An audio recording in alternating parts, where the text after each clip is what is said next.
Recently, for various bizarre reasons, the topic of quantum mechanics has come up because it ultimately impacts our reality and the origin of it, as I mentioned in the description. So what this video is not an attempt to finalize an answer on the topic, but just to show the path I took to try to get at least some concept of it. So don't take this as some definitive statement that I'm making. It's just sharing the steps I took trying to grapple with this mind-bending concept. So first we have to start with answering the question, what is quantum mechanics?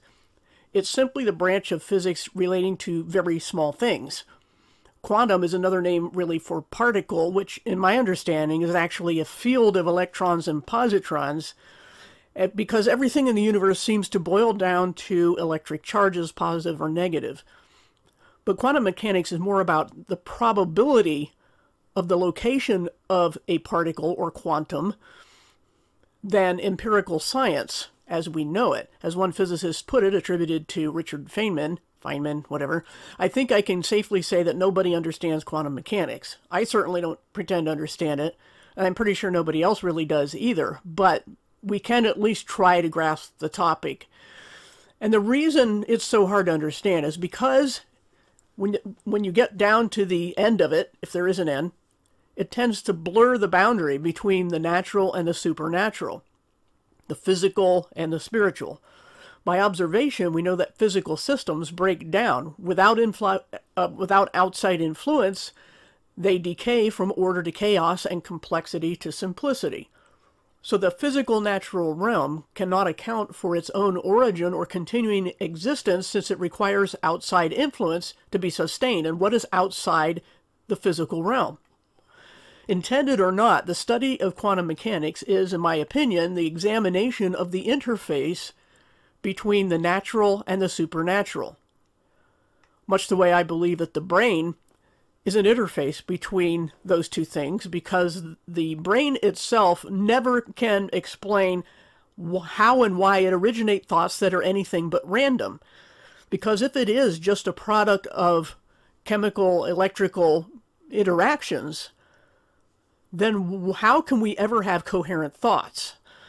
And I've seen documentaries on this that are trying to say, oh yes, we can duplicate any supposed experience and see exactly when a thought begins, but they still don't explain why a thought begins and why it's sustained and why it isn't just a chaotic mass of electrochemical reactions.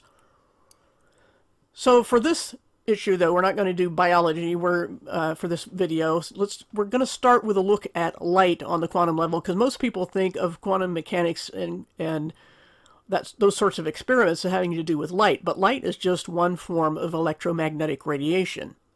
And we get some idea of the nature of light by studying what is called the photoelectric effect, which is the phenomenon of light pushing electrons. This is how photocells work. So light is or carries energy, as do all forms of electromagnetic radiation. And electromagnetic radiation quanta, the plural of quantum, also all have a property called spin, or angular momentum, meaning a direction up or down, as they've decided to label it. So there's always movement in these particles. Rather than actually spinning as we know it, spin refers more to a magnetic field that goes north-south or south-north, depending on which ends are pointing at other ends of magnets. So it refers more to the direction of magnetic fields than to the direction the whole unit moves. So it has its own internal motion, so to speak. In my opinion, spin really is an attempt to describe duality, because it has an up-down or a left-right, depending on the topic. But regardless of whether these quanta are bits of stuff or packets of waves or whatever they are, the properties that they exhibit hold true.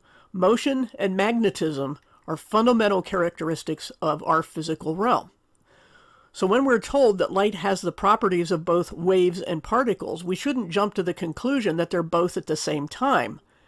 Rather, it just seems that unlike throwing tennis balls at a wall and seeing a scattering effect, these objects interact in ways that waves would, even if there's only one object thrown at the sensor. because, as I said, contained within each quantum is motion. And it tends to, the parts of it tend to be complementary, so that the net effect, if it's just, unless it's being propelled, is that it's still, but that doesn't mean there's no motion. Anyway, what the next question is, because we got to define terms before we look at these experiments, what is a wave function? A wave function is a graph plotting the probability of an object reaching a particular place on a sensor. That's all it is, as a plotted graph. You plot points on a graph and you get a shape. That's a graph of probabilities of locations. So it's just a visual depiction of the odds of finding that particle in a particular place. If you've lost your keys, you could guess all the possible places they might be, with some places having a higher probability than others, and then plot those points on a graph. That is the wave function. But when you actually find the keys, there's no more guessing, so the wave function is collapsed. It no longer exists because probability has given way to physical reality. So a wave function isn't just a mathematical idea, it's a way to depict a probable distribution of where something might be. So then, what is the double-slit experiment that I've had up here on the screen? Links are in the description, so I won't necessarily try to blow this up to read all the words, because we're mainly interested in the pictures here. The double-slit experiment is where a laser shines on a wall, to put it simply, with two tiny slits in it, each of which is only as wide as the beam before it begins to spread out. In other words, the wavelength of the beam is how they measure it. It has a certain width, a certain coherent width. That's the nature of laser beams. And they put slits in a wall that are only wide enough for the amplitude of that wave. And then there's another surface on the other side of the wall that is sensitive to light, so it shows where the light hits it. It's consistently observed in a double-slit experiment that electromagnetic radiation, of which light is a subset, hitting a sensor results in a wave interference pattern. Just as if you dropped two pebbles in some water, they would each have circular waves going out from the center of where the pebbles dropped, but when those waves interact, they have what's called an interference pattern. But it also happens in these experiments, even with a single slit, because new waves form on the other side of the slit, and those interfere with each other and cause the banding patterns of the final wall. So the problem is that particles shouldn't make an interference pattern at all if they're just particles and don't have any wave characteristics. But this raised another question. How can we find out which slit the light went through? And that's the whole aftermath, I guess you could say, that the next logical question is, how can we tell which one a particle went through? If the beam is observed in some way, the pattern disappears, the wave interference pattern, even if the observation is done after the light has passed through one slit or the other.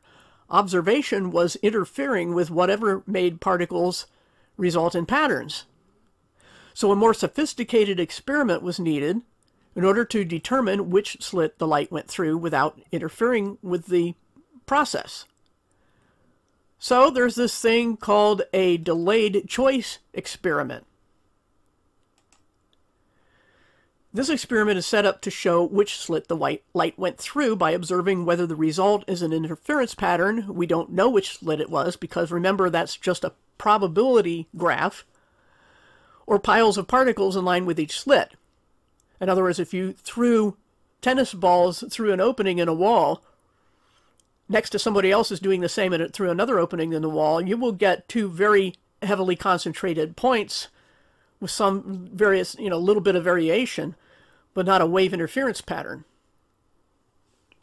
So, we still don't know. When we have a wave interference pattern, that means we don't know. That's the point.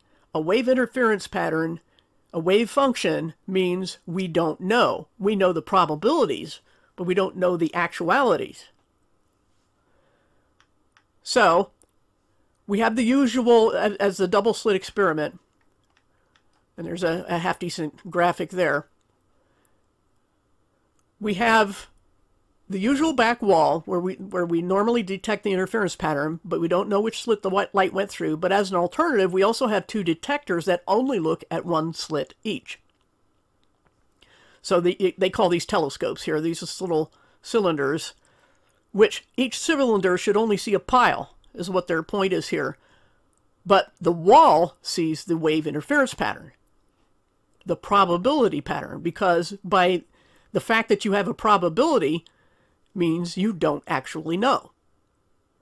Now we need to run this experiment both ways, either hitting the wall or hitting the little telescope detectors there. But we delay the choice of whether to let the light hit the wall or the detectors until the light has already made its choice of slits. This means that our observation can't possibly influence the light's choice of slit. So the wall with its wave pattern is only showing us a graph of probabilities, while the detectors show us which path the light actually took. So when you see the term which path information, that's what it means. It's the difference between the probability wall with the wave pattern and the collapsed function, which gave way to the reality, which is detected at either the number 5 little cylinders there on that graphic. So this shows that our observation really isn't causing anything. By keeping or removing the wall, we're only choosing whether to know which path the light took. Not causing it to take a path, but choosing whether to know which path it took. If you choose to know, you'll know. If you choose not to know, you won't know. It's as simple as that. Yet we still don't know why the light chooses or shows a wave pattern when we choose not to know which path it took. And then another question arises. Can we detect the slit choice after it actually hits the detectors? This calls for yet another experiment called the delayed choice quantum eraser experiment. The idea behind this experiment is to only mark a photon's path rather than observe it. This is the technical complication of that experiment, the way the apparatus is set up. And then after we mark it, we look for the marked photon after the light has reached its destination, just using light as the example. And again, it could be any form of electromagnetic radiation. The which path information can be either retained or erased, but the choice on the first half to arrive determines whether the second half will retain its which path information, and that's the weirdness of it. So this introduces us to the concept of quantum entanglement, because the experiment shows that the halves are linked in some way. Remember what we said about a field and spin? If we know the path of one half, we should know the path of the other half, since the slit choice was made before they were split, is my understanding. I may be incorrect about that. Now, the choice of whether to know which path is delayed until half the light has reached its destination, but that choice can affect the other half still in transit, and that's the weirdness. So what does that all mean? I came across this article that tries to disentangle the confusion on, is this really meaning that we can know the future? Does it mean we can affect the past in the future? What does it mean? So there's this chart under, well, here's basically the idea that you let the light choose a slit, and then you send it through various paths to split it and know, you choose to erase in 2 of 4 possible destinations. You choose not to erase in the other 2. So I think I wanted to look, resulting interference patterns is here. What you actually see, you never in this experiment see the difference between erased and revealed, that is to say known, patterns. But what you can recover by filtering in the top case and bottom case, you have to look back at the chart again. But the thing is that you'll notice here between this erase case 1 and erase case 2, they're complementary. They're mirror images of each other. Where one has a peak, the other has a valley. So what happens when you put those together? You get no information. Does that mean the information isn't there? Nope. it means you can't see it. Anyway, what it showed was how this physical piece of metal with two halves that were complementary halves, when you put it together, you cannot see the seam at all. This is the video clip. It's real short, so just watch and see how this works.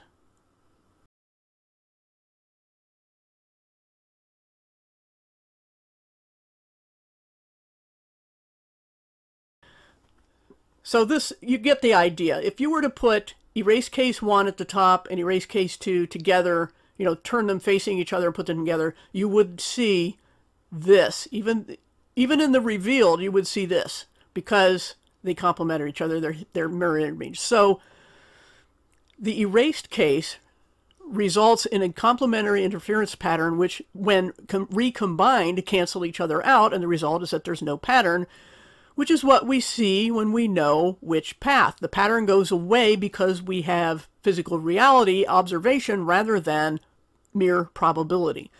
But what this seems to show is that knowing means more than only thinking. It means using some kind of detection method which only affects the outcome because of the entangled halves of the same particle which have opposite spin. This is the best I can do with that. So, I don't know. I'm trying to get from point A to point B here. So what does all this mean? The key is that probability, or wave function, is mutually exclusive with physical reality, wave function collapse. In other words, let me do that again. Probability is a wave function. Physical reality, finding your keys, is wave function collapse. So for anything to exist in physical reality, the wave function must collapse. And that only happens when something is determined, meaning information is accessible by a knower. That's what determination is. And there's another link in the description to a YouTube video called Can Superconductivity Be This Basic? And it actually helps to simplify and visualize these things because this person uses very visual things that are actually detected to look at how quantum, or well, really has an effect on how we understand quantum mechanics, but it mainly is showing how superconductivity works. And because it turns out to be, and he demonstrates this, that superconductivity is a matter of making something have opposite polarity to the surface of the Earth, or whatever surface it's over. Ultimately, it's the surface of the Earth, which he says is very strong positive charge. That if you have a very strong opposing charge, you will basically defy gravity.